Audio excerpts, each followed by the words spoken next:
Hi friends, எல்லோரும் எப்படி இருக்கீங்க? நான் இப்போ எங்கள் வீட்டில் வெண்டைக்காய் அதிகமாக இருக்குது. அது எப்படி கட் பண்ணி ஸ்டோரேஜ் பண்ணுறதுங்கிறத நான் சொல்கிறேன்.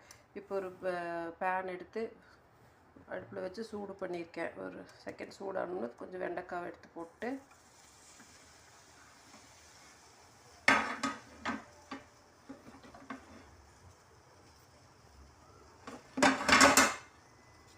இந்த மாதிரி லைட்டாக சூடு பண்ணிக்கணும். கூட அதில் கொஞ்சம் உப்பு சேர்த்திக்கணும். உப்பு கொஞ்சம் சேர்த்திட்டு நல்லா கொஞ்சம் வணக்கணும்.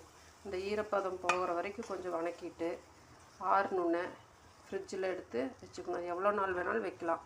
எடுக்கும் போதெல்லாம் நல்லா ஃப்ரெஷ்ஷாக எடுக்கிற மாதிரி தான் இருக்கும்.